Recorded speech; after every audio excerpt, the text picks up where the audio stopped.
Hello, everybody. Mike from Southern California again, and you're on the mic. And on today's episode, I'm going to explain the trap that is Twitter. As some of you may already know, and for those who don't as of yet, I recently decided to delete my Twitter account, deactivate my Twitter account. Now, going to the reasons why. You know, I first got on it back in 2013, as everybody was doing, kind of the it thing. Figured you meet new people, expand your contacts. But as we've seen in recent years, Twitter has become kind of a headache at times. It's become kind of a headache. It's become kind of a cesspool because yeah, you meet a lot more people, but you not only meet a lot more people that you agree with, but you also at times will meet a lot of people that you don't agree with. And and so it's like, and sometimes if you get caught up in arguments with these people, sometimes it just makes them a bang. And at times people will say things not just on Twitter but on social media in general that they wouldn't dare say to your face because they know they'd likely get a right upside their head. Not that I'm making any threats or advocating violence because I'm not. But that's just human nature. You know, some of the stuff people get away with saying on social media, on Twitter in particular, you wouldn't get away with in if you were to be face to face with a person. Of course, as many of you know, a lot of this is also played out in the situation involving with Vic Mignogna and the accusations and the subsequent defamation suit, which is in appeals right now. But and I started thinking recently, why am I even on Twitter? You know, I started getting into these arguments that I can't get out of only because you know it's so tempting to correct people, and you know, but you have to come to the point where you have to realize that you're not going to change everybody's mind. Everybody's got a right to their own opinion, you know, but we're in a generation right now where you can't even agree to disagree. It's like if you're wrong, you're the enemy. If you don't think the way I do, let's burn you down.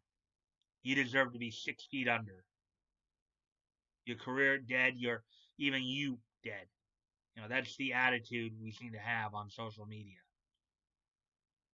It can be somewhat of it's a cancer at times.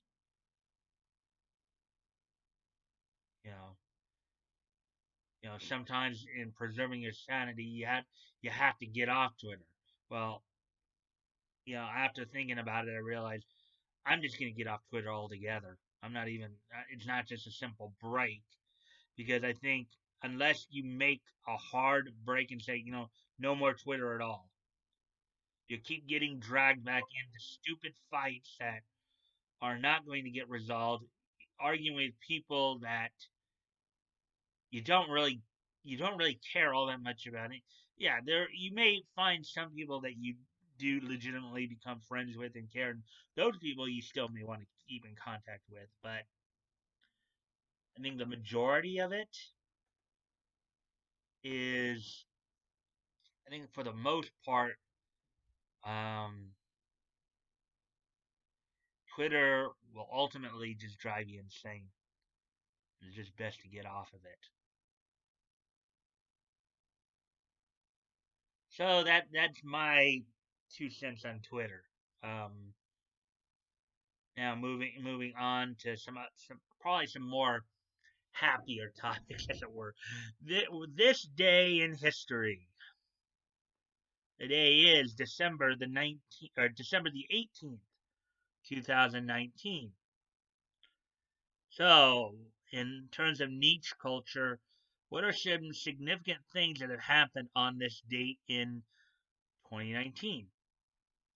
Well, on this date, on December 18th, 1969, Gold Key um, put on going on newsstands on this date in 1969. Hanna-Barbera Scooby-Doo, Where Are You? Number one. Hanna-Barbera Scooby-Doo, Where Are You? Number one date went on sale on this date in 1969. Of course, the comic was published by Gold Key, and it was based, of course, off of the Hanna-Barbera cartoon, Scooby-Doo, Where Are You? It it ran for 30 episodes, continuing with the Where Are You it ran for 30 issues rather for on a quarterly basis, meaning like basically 4 times a year, every 3 months. Um, it remained under the title Where Scooby Doo Hanna-Barbera Scooby Doo Where Are You up until issue 16. Then at issue 17, the title changed to Hanna-Barbera Scooby Doo Mystery Comics. So on this date in 1969, Hanna-Barbera Scooby-Doo Where Are You number one went on sale. So with that being said, let's move on to the next piece. On this date in 1989, the Ladies Professional Wrestling Association holds its debut TV taping in Laughlin, Nevada. In one of the featured matchups, LPWA champion Susan Sexton, an Australian wrestler, who was awarded the title upon the promotion's startup, retains her title but via pinfall over Heidi Lee Morgan. So on this date in 1989, the LPWA Ladies Professional Wrestling Association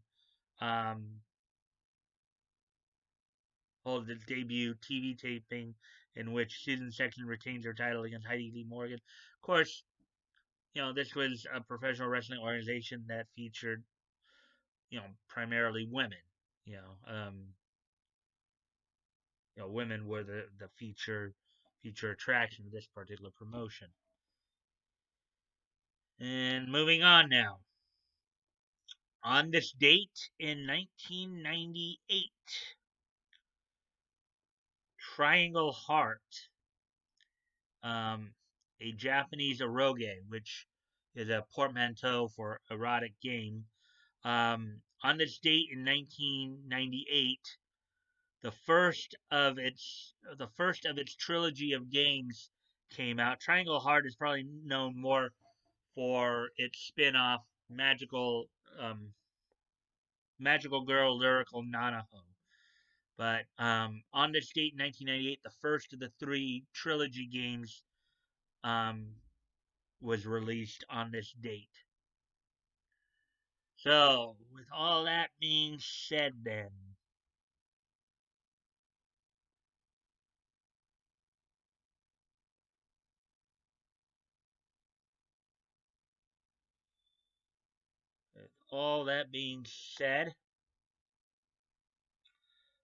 you can check the links below if you want to contact me directly. You can either obviously direct message me or even join my Discord. My Discord link up as part of my links. Well, as you guys know, I'm promoting a bunch of different dub companies. And remember, Funimation's not the only game in town.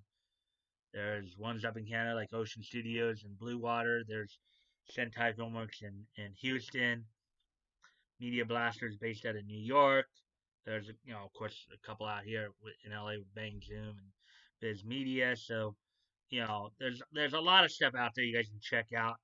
Funimation's not the only game in town. Their voice actors not the only game in town. Always remember too that if there's a particular voice actor you want to see at your local con, what you got to do is just contact your local cons and ask them to invite them. That's how you get them there.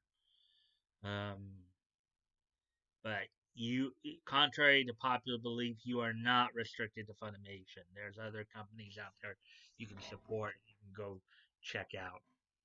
As you know, and as always, if you guys like this content, please consider liking, commenting, sharing, and subscribing. Um, and hit the notification bell for to get notifications. I always look forward to the conversation. I usually will reply, as long as it's civil and respectful. We can agree to disagree on some things, but anything nasty will get deleted. You know, not just as per YouTube's rules, but even mine. Um, so um, so yeah, so just bear that in mind. And obviously, I don't obviously. Oh yeah, one more thing too. I forgot to cover this in the links section.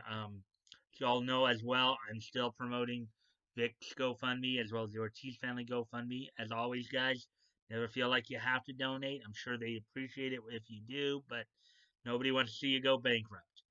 Um,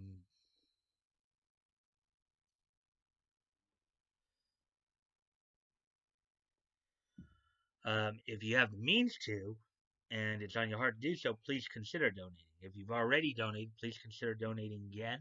And if you cannot donate, you can still help out the cause by sharing, by sharing the link. Because sharing is caring. You never know. Maybe there's somebody in your circle of friends who will want to who will want to who will want to help. They may see what's going on and may want to help. It doesn't hurt to ask. So with that, guys, I will see you tomorrow. Bye.